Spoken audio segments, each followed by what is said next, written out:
Hi, I'm Dr. Kelly Smith. I'm a pediatric pulmonologist and sleep specialist here at Children's Hospital of San Antonio. And today we're going to talk about asthma and about asthma control. When I was a kid, if you had asthma, you had to sit on the sideline with your puffer, and that was about all you can do. But these days with asthma, there's almost no reason you shouldn't be an Olympic athlete. If you have the God-given talent to be a gold medalist, your breathing shouldn't hardly slow you down.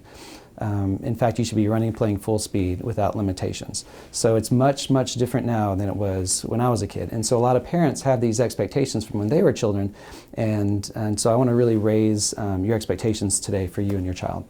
So asthma is about inflammation, but really it's about education and communication. Because once we get the education and communication sides worked out, actually keeping it under control is actually relatively easy. Assuming I'm doing my job giving you the right medicines and you're doing your job taking them like you're supposed to. So first of all, what is asthma? Well, there's about 32 different flavors of asthma. And most people think about the kind of asthma they had when they were kids or what their friends had sitting on the sidelines, and those are just different types. And it's a whole spectrum. And so a lot of times parents think that their child's asthma is different, or they think that their child doesn't have asthma because their child's symptoms are different from the symptoms they had as a child. But it's actually a different flavor. Like if you go to Baskin-Robbins, there's all these flavors of ice cream. They're all different, but at the end of the day, it's all ice cream. And asthma is the same way. Some kids have viral-induced wheezing associated with daycare. Some kids have allergy-induced asthma, exercise-induced asthma, whole host of different types. But at the end of the day, it comes down to one main concept. So when we start with education, this is what we start with. Because once you understand this is a good building block for knowing what medicines we use when, why we use them, how they work, and basically how to keep it under good control. So with asthma of any kind, the main problem is that it affects your small and your medium airways. So normally, the walls of the airways are nice and thin, and the airways nice and open, and it's real easy to get the air in and out. But with asthma of any flavor, the main problem is you get lots of swelling and inflammation in the walls of the airway. And that makes the opening a lot smaller, so it's hard to get the air in, and it's especially hard to get the air out, which is where the wheezing comes from. And when you have swelling and inflammation going on, just like in your nose, when you get swelling and inflammation, you get mucus, and that clogs up the airways even more. And sometimes if your child has a deep, wet cough, it's probably that mucus down there that's getting coughed up, and that's where that's coming from. So that's two things that make it hard to breathe. And as if that's not enough, you also have these muscles on the outside that are normally nice and relaxed. But when we have lots of swelling and inflammation and redness and mucus going on, these muscles on top get really irritable and twitchy, and they want to squeeze down and clamp off the airways even more. So that's three things that make it hard to breathe. So when you give albuterol or Xopenex, and Xopenex, by the way, is just fancy albuterol. So you say Xopenex, I say albuterol, it's basically the same molecule. So the albuterol, what it does is that's your rescue medicine, and it relaxes those muscles on the outside. But that's all it does. It doesn't do anything at all for the swelling and inflammation and redness and mucus, nothing. And like we said, that's where the main problem is, right? Because if it wasn't for that, those muscles on top wouldn't be so irritable and twitchy to begin with. So then what do we do about all the inflammation? Well, for that swelling and inflammation, that's where the controller medicines come in. And there's different ones that we use for prevention. And the way that you use them is it's a daily medicine that you take either once or twice a day, every day, rain or shine, no matter what. And what happens is, for example, with one of these controller medicines, this is an inhaled corticosteroid at a low dose. The way that it works is you inhale it and it lands here and it works here, but it doesn't work right away. And this is really important to remember. It takes about 2 weeks to kick in and about 4 to 6 weeks to get the full effect. And so what happens during that time, if I'm doing my job picking on the right dose and you're doing your job taking it like you're supposed to, is your airways go from looking like this to more like this. And then when you get a cold or the flu or your allergies act up or something triggers your asthma, you're starting off here instead of starting off here. So you have a lot more room to work with before you start coughing, wheezing, getting short of breath. So it's all about prevention, and it doesn't take a lot of medicine, just a little bit on a daily basis. One of the biggest pitfalls people run into is they think that asthma is like a headache. If you have a headache, you take Tylenol. No headache, no Tylenol, right? Asthma is not like that. Asthma is about prevention. It's like brushing your teeth. You don't just brush your teeth when you get a toothache. You brush your teeth twice a day, every day, rain or shine, to prevent cavities and toothaches. And that's the same concept with asthma. It's all about prevention. And that's one of the biggest pitfalls that I see people run into on a weekly basis. So let's start talking about medications, and especially about using the proper technique. So in the old days, we thought the nebulizers worked best. The nebulizer machines where it makes the mist that you breathe in, and it does work really well. But we know now that if you use a puffer with a spacer, with the right technique, it actually works just as well or even better than a nebulizer treatment. And so a lot of times in the emergency room, you'll see us using the puffer with a spacer for the rescue instead of just the nebulizer. But like I said, everything's about technique. If you play for the Spurs and you shoot free throws, if you use the right technique, the ball's likely to go in. If you don't use the right technique, chances are much lower. So in the old days, we thought you could just put the puffer straight in your mouth. And you can, it does work that way. Sometimes adults will use an open mouth technique where they puff it here and then try to breathe in this air. And that works okay too, but something that's much, much better is to use a spacer. So I have a saying, never a puffer without a spacer. Because if you put it straight in your mouth, most of the medicine lands in your mouth and very little gets in your lungs. But if you use a puffer with the spacer with the right technique, almost all the medicine gets in your lungs, and then you get more benefit, and we can use less medicine because you're getting more benefit from the medicine you're taking. So how does a spacer work? Well, when you have a puffer and you puff it, the medicine comes out in these big fat droplets, and the spacer lets those big fat droplets turn into this fine mist.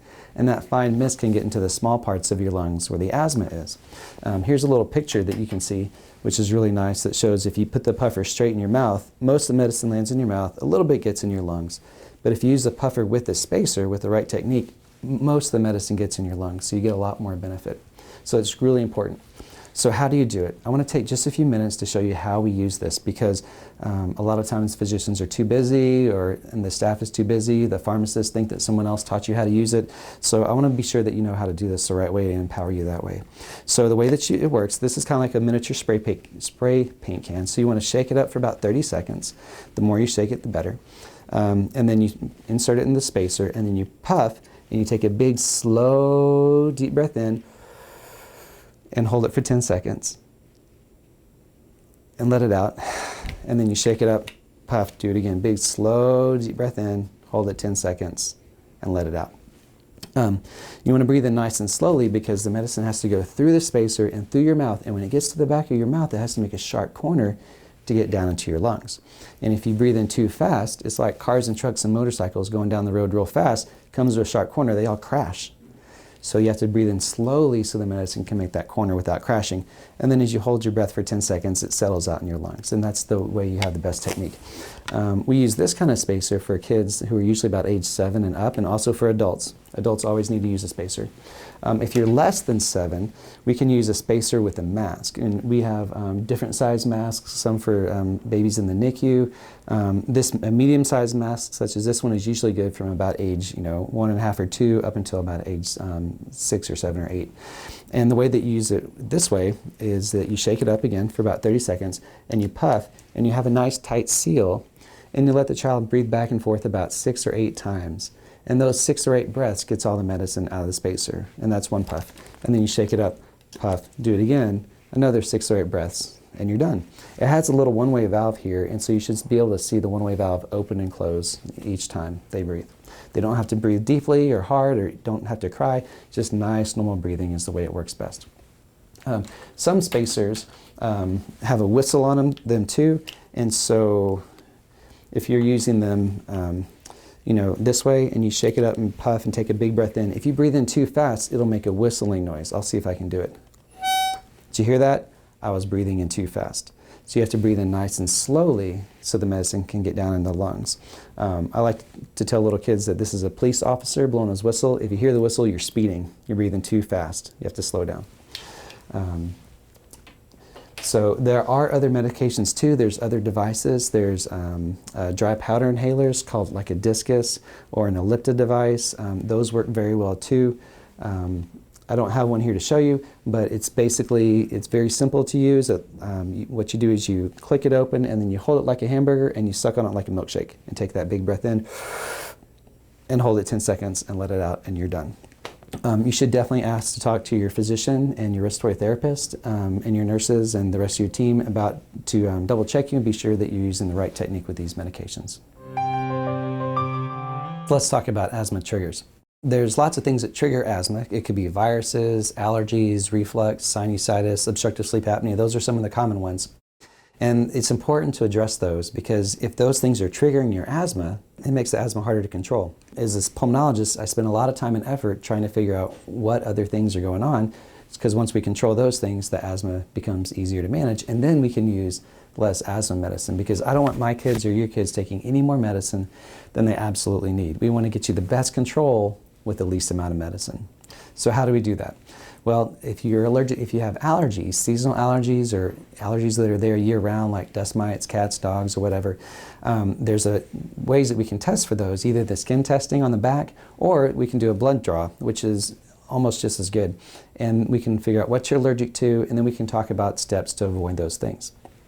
If you have reflux or heartburn, controlling the reflux is really important. And if your child snores, they might have sleep apnea. Kids really should not snore hardly at all, except for maybe if they get a cold for a few days. But in general, kids should not snore consistently. So if your child's snoring, you need to talk to your provider about screening to see if they have sleep apnea. So those are the things that we address that are the triggers, and once we control those, then the asthma gets easier to control, and then you can do better with less medicine. So what is an asthma action plan? So an asthma action plan is basically a list of instructions that your doctor will give you that describes what medicines to take every day, whether you're doing well or whether you're sick, what to do when you start to have symptoms, like coughing, wheezing, chest tightness, shortness of breath, and what to do if your symptoms get more severe. We break this down into a green zone, which is good, the yellow zone where you're starting to have some mild symptoms, and the red zone where your symptoms are severe. In the green zone, this describes your controller medicines, which is what you should do every day, rain or shine, no matter what. And this can include medicines like the controller medicines for your asthma. It can also include medications for your allergies, to control your allergies, reflux, and so forth. Usually asthma attacks come on over 2 to 3 days. So the first day, you might start to feel like you're coming down with a cold or your allergies are starting to act up. That's the first day. You don't necessarily have to start using your rescue inhaler then, but usually that's when you want to start paying very close attention to your symptoms, because usually over the next day or so is when you would start to have coughing, wheezing, chest tightness, or shortness of breath. And that's when you would start using your rescue medicine, usually the albuterol or the Xopenex, either the puffer with the spacer or the nebulizer, usually about every 3 to 4 hours as needed. If your symptoms start to worsen and you need the treatments more often than that, that's when you would go into the red zone. And that's where you might need to go to the urgent care clinic or to the emergency room, and definitely that's when you need to call your doctor and talk about what other treatments you need. That might include oral steroids for 4 or 5 days and so forth. One of the biggest pitfalls I see people make is they stop taking their controller medicines when they start feeling well. And what happens is that, when you're taking your controller medicines, your asthma's under good control and you're feeling great, you stop thinking about it. And so one of the best things you can do is to take your spacer and rubber band it to your toothpaste. So every morning you can do your 2 puffs and then brush your teeth. And at night you do your 2 puffs and brush your teeth. And that does 2 things. First, it puts it on autopilot, so you don't have to even think about it. Because if you keep it in the kitchen cabinet or on the dresser, you have to remember to go get it. And in my experience, most people are so busy with school and life and fun activities that they just kind of forget, and even if they don't mean to. So having it where it's a daily routine, a regimen, where it's on autopilot, that's usually how patients get the best result. Because then, again, the most important thing is to use just a little medicine on a daily consistent basis. The other reason why it's nice to rubber band it to your toothpaste, or at least keep it next to your toothbrush, is that some of these medicines, it's important to rinse your mouth or brush your teeth afterwards. So by doing your 2 puffs and then brushing your teeth, you're getting 2 birds with 1 stone. So it makes it nice and easy and convenient that way. And also it helps you not fall into the pitfall of stopping your medicines once you start feeling better. So when do you need to follow up with your physician? Well, typically after you start an asthma controller medicine, you usually want to see your physician within about a month, because again, it takes about 2 weeks to kick in, 4 to 6 weeks to get the full effect. So in about a month or so, your physician can see how well you're doing and see if we need to kind of adjust your medicines one way or the other. Now, how do we know how well you're doing? Well, it's something we call the rule of 2s. If your asthma is well controlled, you should be using your rescue inhaler less than twice a week. You should have a nighttime cough less than twice a month. And most importantly for kids, you should be running and playing full speed without limitations. And so those are the things you're going to want to report to your physician when you see him or her in clinic. We also have Asthma Education. If you go to the website at chofsa.org, we have asthma education there with registered respiratory therapists who are certified asthma educators, and you can contact them and get more information.